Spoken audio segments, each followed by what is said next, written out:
नमस्कार, आपका हार्दिक स्वागत है।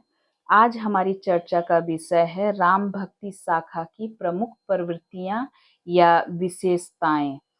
आइए प्रत्येक बिंदुओं पर बारी-बारी से हम चर्चा करते हैं।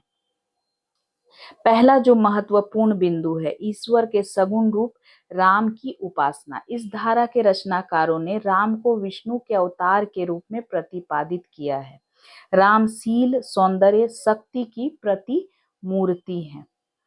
अगला बिंदु है समन्वय की भावना। समन्वय मतलब तालमेल, मिलाकर जो चलने की भावना होती है।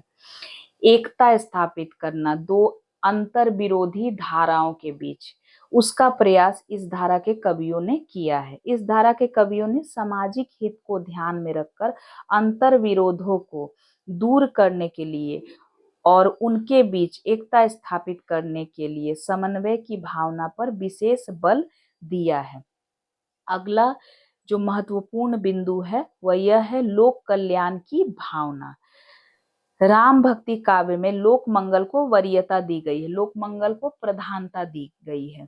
राम का चरित्र भी आदर्श है, आदर्श चरित्र है जो पारिवारिक और सामाजिक मर्यादा के उच्च मूल्यों की स्थापना में सहयोग देता है। लोक मंगल इस काव्य के साहित्य का उद्देश्य था, इसको विशेष ध्यान रखें। अतः इस काल का साहित्य जनप्रिय और लोक हितकारी है। तो ये ऐसी विशेषता है जो बाकी धाराओं से राम भक्ति धारा को, राम भक्ति शाखा को अलग करती है, जितनी भी भक्ति की धाराएं हैं। आगे बढ़ते हैं। आदर्श चरित्रों की रचना, ये अगला बिंदु है, इसे देखते हैं। क्या है?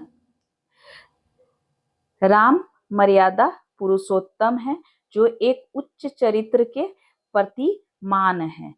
वे जिस प्रकार पारिवारिक कर्तव्यों का पालन करते हैं, उसी प्रकार सामाजिक और लौकिक मूल्यों की रक्षा के लिए संघर्ष करते हैं। वह आदर्श पुत्र, आदर्श पति, आदर्श भाई और आदर्श लोकनायक है। तो आदर्श चरित्रों की रचना की गई है राम काव्य में, और भी जो अन्य चरित्र है वो भी अपने अपने क्षेत्र में आदर्श माने गए हैं। आगे बढ़ते हैं। प्रचलित सभी काव्य शैलियों का प्रयोग। राम भक्ति काव्य में उस काल के सभी प्रचलित शैलियों का प्रयोग किया गया है। जहां एक और प्रबंध काव्यों की रचना की गई है, वहीं मुक्तक काव्यों की भी रचना हुई है। आगे बढ़ते हैं। विविध भाषाओं का प्रयोग। तुलसीदास के रामचरितमानस की रचना अवधी भाषा में हुई तो कवितावली की रचना ब्रज भाषा में। तो इस प्रकार राम काव्य जो है विविध भाषाओं में रचा गया है। लेकिन जो राम काव्य की मुख्य भाषा है, वह प्रधान भाषा जिसे हम कहेंगे, वो अवधी ही मानी जाती है। इसे विशेष ध्यान में रखें। इस काव्य धारा में तत्कालीन सभी भाषाओं में रचनाएं लिखकर भाषा संबंधी एकीकरण का अथक प्रयास किया गया है। तो राम काव्य की जो प्रमुख विशेषताएं या प्रवृत्तियां हैं, वो आपके समक्ष आज मैंने प्रस्तुत की। उम्मीद है आज का वीडियो लेक्चर आपको पसंद आया होगा। एक नए वीडियो लेक्चर के साथ मैं शीघ्र ही आपसे मिलती हूँ। तब तक के लिए धन्यवाद।